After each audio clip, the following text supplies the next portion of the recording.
Assalamualaikum warahmatullahi wabarakatuh dan salam sejahtera. Pada hari ini terdapat satu kenyataan rasmi yang dikeluarkan oleh Ketua Penerangan Parti Pribumi Bersatu Malaysia Bersatu yang mengatakan ataupun yang dilaporkan oleh Berita Harian bertajuk Keahlian Parti Dr. Mahathir Mukhris mungkin terlujuk. Itu adalah petikan tajuk laporan Berita Harian tersebut, di mana di peringkat 1 dan kedua laporan tersebut mengatakan, dan saya petik secara lisan di sini, petikan yang berbunyi, keahlian Tun Dr. Mahathir Mohamad sebagai ahli Parti Pribumi Bersatu Malaysia Bersatu mungkin tergugur susulan tindakan menandatangani perjanjian bersama pemimpin Pakatan Harapan PH dan Parti Warisan Sabah Warisan Isnin lalu. Peringkat kedua pula berbunyi, ia berdasarkan Fasal 10.2.3 Perlembagaan Bersatu yang menyatakan keahlian seseorang ahli parti akan tergugur jika ingkar peraturan parti termasuk menyertai gabungan parti lain. Now, di sini saya ingin memberi penjelasan berkaitan dengan kandungan perlembagaan Parti Bersatu dan juga tadbir urus parti politik iaitu Parti Bersatu, seperti mana yang dalam pengetahuan saya semenjak pertubuhan ataupun semenjak tertubuhnya Parti Bersatu pada bulan 9 tahun 2016 yang lalu. Now, bagi saya, kalaulah ada persoalan ditampilkan oleh mana-mana pihak tentang kedudukan Parti Bersatu, maka jawapannya hendaklah dilihat bersabit dengan mana-mana rekod mesyuarat, sama ada mesyuarat agung tahunan ataupun mesyuarat agung tergempar Parti Bersatu bersama dengan ahli-ahli, dan jika tiada, maka dengan melihat kepada mesyuarat Majlis Pimpinan Tertinggi, iaitu badan yang diberikan tugas untuk membuat keputusan-keputusan polisi parti terbabit. Jadi persoalannya di sini, ada atau tidak mana-mana keputusan mesyuarat pimpinan tertinggi yang kononnya mengatakan bahawa Parti Bersatu telah dengan rasminya keluar daripada Pakatan Harapan. Itu yang pertama. Dan tentang soalan ini, saya percaya ramai telah memberi komen tanpa menampilkan fakta ataupun bukti bertulis. Antaranya mengatakan bahawa pada 23 hari bulan Februari 2020 yang lalu, ada satu mesyuarat MPT di mana telah dibuat keputusan kononnya bahawa Parti Bersatu telah mengusulkan dan bersetuju untuk keluar daripada Pakatan Harapan. Tapi ada juga kenyataan yang keluar daripada ahli-ahli MPT pada masa itu, iaitu yang hadir pada 23 Februari, yang mengatakan keputusan tersebut telah pun di hujungnya membiarkan pengurusi parti, iaitu Tun Dr. Mahathir Mohamad, membuat keputusan akhir. Makna kata, jika pun ada keputusan MPT untuk keluar Pakatan Harapan, ianya tertakluk kepada keputusan akhir pengurusi. Itu bukan cakap saya. Itu adalah cakap daripada apa yang terkeluar dan terdedah dan tertular di media massa oleh MPT, ahli MPT yang hadir pada 23 hari bulan Februari tersebut. Tapi pokoknya, Setiausaha Agung, jika pun dipertikaikan sekarang ni, iaitu Datuk Hamzah, mahupun Setiausaha Agung terdahulu, iaitu Datuk Mukhris Yahya, Datuk Marzuki Yahya, minta maaf, hendaklah mengeluarkan minit mesyuarat yang sah diperakui pada MPT 23 hari bulan Februari tersebut bagi tujuan mengesahkan fakta sebenar. Itu yang pertama.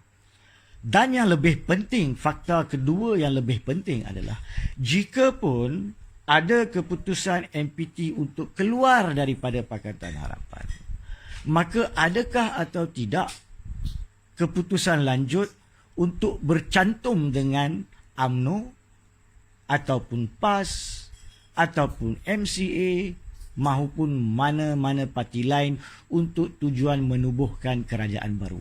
Di manakah keputusan MPT berkaitan persoalan kedua tadi? So, kalau tidak ada langsung usul dalam mana-mana mesyuarat MPT yang sah untuk bergabung dengan UMNO ataupun PAS menubuhkan Perikatan Nasional, yang mana menurut timbalan Presiden UMNO sendiri, beliau mengatakan UMNO tidak berhasrat untuk mendaftar suatu entiti Perikatan Nasional, tapi kita tolak tepi isu tersebut. Di manakah dia usul MPT bersatu untuk bergabung dengan UMNO, PAS dan sebagainya menubuhkan kerajaan pimpinan baru di bawah Perikatan Nasional?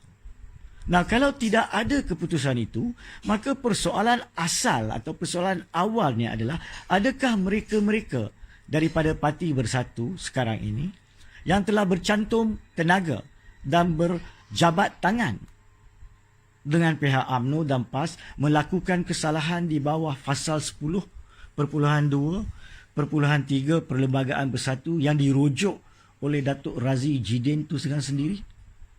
Jangan lupa ya, what is food for the geese is food for the gander. Kalau tiada keputusan MPT berkenaan itu, maka besar kemungkinan yang sepatutnya digugurkan keahlian bersatu adalah mereka-mereka yang telah bersama-sama membuat kerajaan persekutuan baru, iaitu Perikatan Nasional. Sama ada ianya melibatkan Tan Sri Muhyiddin Yassin maupun Razi Jidin maupun Pak Wan ataupun sesiapa mereka yang kini memegang portfolio ataupun memegang jawatan menteri, timbalan menteri ataupun jawatan-jawatan di dalam agensi-agensi kerajaan persekutuan maupun GLC. Mereka semua terlebih dahulu hendaklah diambil tindakan disiplin dan biarkan mereka menjawab dulu sebelum mereka mempunyai hak untuk mendesak pengambilan tindakan disiplin terhadap pihak-pihak yang kini, antara lain yang pertamanya Datuk Mukhris, yang mensyorkan bahawa jalan keluar untuk bersatu adalah besar kemungkinan kembali kepada Pakatan Harapan. Itu syor, bukan tindakan. Dan apakah salahnya untuk mana-mana pemimpin memberi syor? Yang keduanya, Armada Pusat yang dikatakan pada 6 hari bulan 5 semalam telah membuat suatu perjumpaan dan membuat keputusan untuk menyokong pimpinan Tun Mahathir sebagai pengerusi dan untuk kononnya kembali kepada Pakatan Harapan. Itu pun adalah keputusan Armada yang dibuat dalam perbincangan Armada. Dan kedudukan ataupun keputusan Tun sendiri untuk meletakkan tanda tangan beliau di dalam surat bersama dengan ahli Pakatan Harapan, tapi tidak semestinya sebagai ahli Pakatan Harapan untuk tujuan memanggil persidangan Dewan Rakyat dilanjutkan untuk tempoh 2 minggu. Adakah itu bermaksud bahawa mereka melanggar kedudukan parti? Sedangkan tidak ada kedudukan parti yang sah yang mengatakan bersatu menjalinkan hubungan rasmi dengan Perikatan Nasional.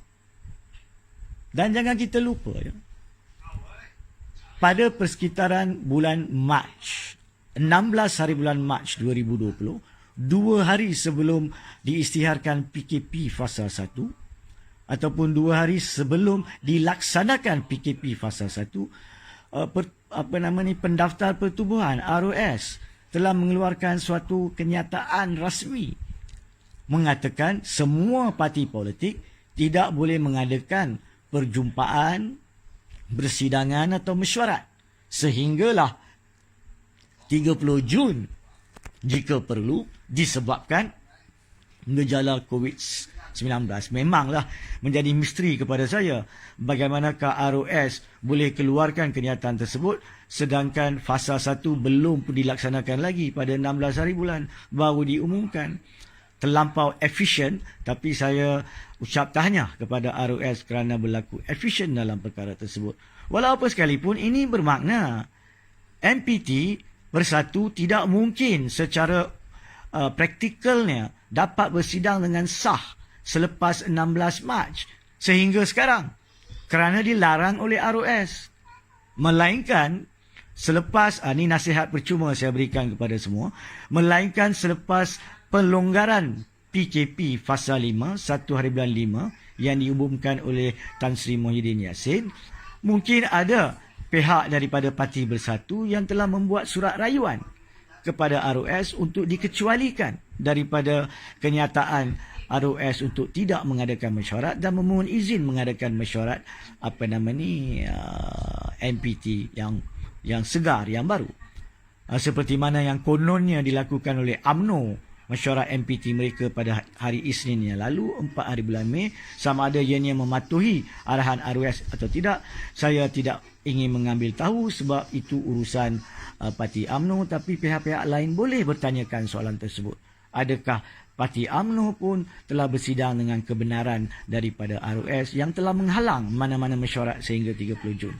So, rumusannya sekarang ni adalah, bagi saya kenyataan Datuk Razi Jidin sebagai Ketua Penerangan Parti Pribumi Bersatu Malaysia, iaitu PPBM Bersatu, pada hari ini 7 hari bulan Mei, yang mengatakan kononnya tindakan disiplin ataupun kelucutan keahlian parti menurut Fasal 10 Perlembagaan Parti boleh diambil terhadap pihak-pihak yang telah saya nyatakan tadi, adalah suatu kenyataan yang kurang lengkap.